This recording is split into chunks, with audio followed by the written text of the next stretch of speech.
Okay, we'll just splice those together. Next time we can always You know how to put do a that? do not disturb on it. Also. Yeah, okay. You know how to splice it together? Nope, we'll figure it out. I don't either. Okay, so agency disclosure, this is a good time to talk to them about what might happen. What may happen is that we could be a dual agency. Absolutely. You Yeah. could find a listing that my brokerage is offering, and you put an offer in it, and I can represent you in both transactions. Yeah, so this is an opportunity for you to discuss with them that as we're looking at houses, if you want to write an offer on a listing that's with our brokerage, we're going to have what we call dual agency or limited representation. What that means is that the broker, in essence, owns the relationship between the buyer and the broker owns the relationship with the seller. So if the broker is representing both parties, we have limited representation. And it's a new form to sign. And there's another form for your written consent to engage in that. Now, what representation that does not go away is confidentiality. So what that means is, if I'm representing you as the buyer and somebody else from the brokerage is representing the seller, I am not able to disclose to them what you're willing to pay for the property. And they're not able to disclose to me what the seller is willing to accept for the property. So there's still some confidentiality there, okay? We're still required to treat all parties fairly and to represent them to the best extent possible, which is to mean to not damage their negotiating position. Doesn't it also mean that we can't make any recommendations on what to ask for in the Windsor? I would say no. Because that's what happened when I was gonna move to Realty One, and the last house that I did, it was a Realty One. So I was gonna wait until that was over because it was gonna bring a conflict, because when the Windsor came in, they asked for a lot of stuff. And, I was told that you can't give any recommendations because you're asking another Realty One agent to concede money, basically. I would say that's false. Because if they're saying you're not able to advise your buyer on what to ask for because that could be a detriment to the seller, isn't that a detriment to the buyer? It is a detriment to the buyer, but it's also a detriment to the seller, and they're both under the Realty One group. I would say you treat the Windsor process as if it was not a dual agency. Yeah, I don't see how that would really seem like it should affect that, yeah.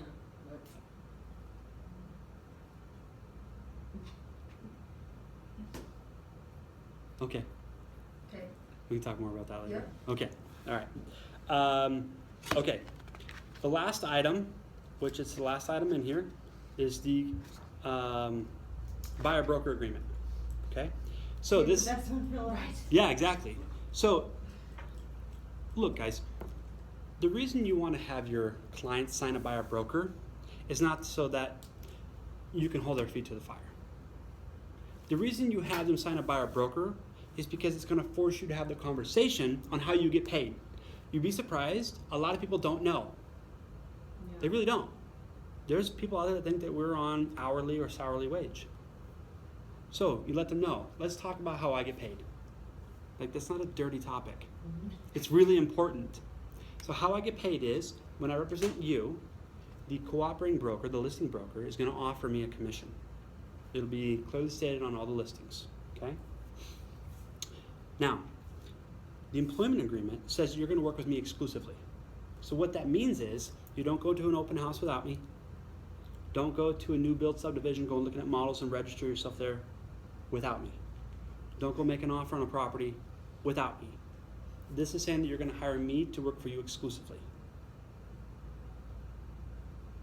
Do you have any issues with that? What if they say, well, I'm just gonna go and I'm not gonna sign in, or I'm gonna use a fake name? No. If you drive by a new build community, you want to go look, call me. I can likely go online and register you, or I can call that sales agent and work something out, okay? Because there is value to having an agent represent you even on a new build. Because there's processes throughout that construction, things they might miss.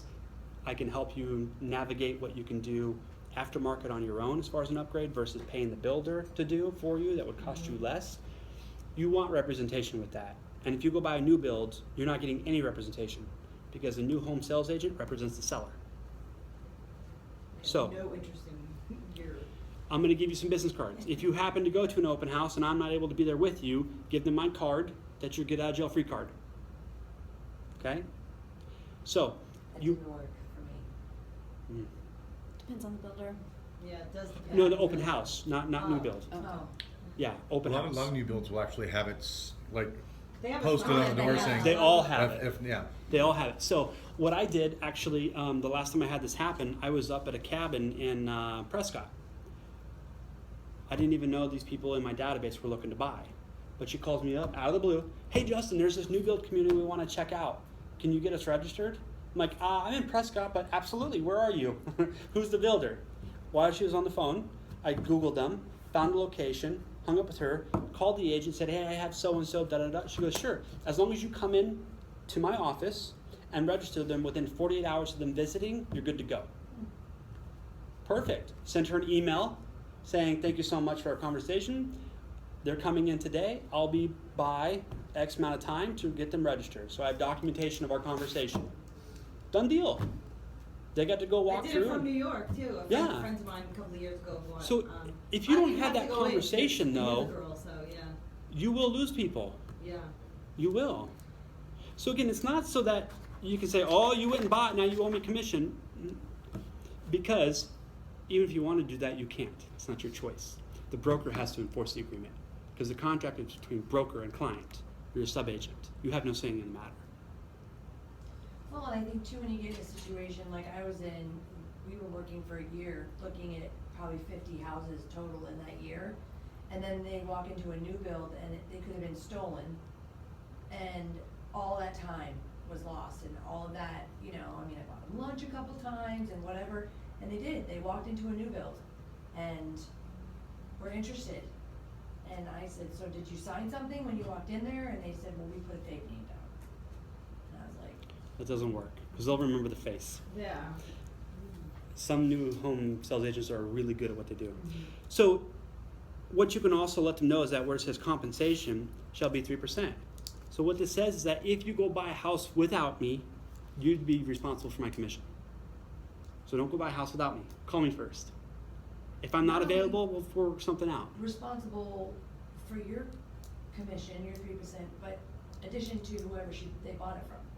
So they're gonna be paying, No, because No. the person who they're buying it from is gonna get that original 3% that you should have got, and now the buyer is gonna pay out of their pocket your 3%. right, but what you were saying is now you owe me 3%. Is, This Yeah. contract Yes. states, yes, you owe me 3%. right. However, I'm going to get that 3% from the listing agent. Yeah. I thought you were saying you could go back and get it if they go to a new home builders or something, since they signed that. If they sign this employment agreement with me saying 3%, you're out of town, and they think, oh, we're going to look at houses, they have nothing better to do, and it's 125 degrees outside. So they go to a new build community, they register, and they're like, oh my God, we love this, we want to buy it right away. They call you, hey, we're going to write this. And you say, we have a contract together. And they say, well, we're going to buy it anyways.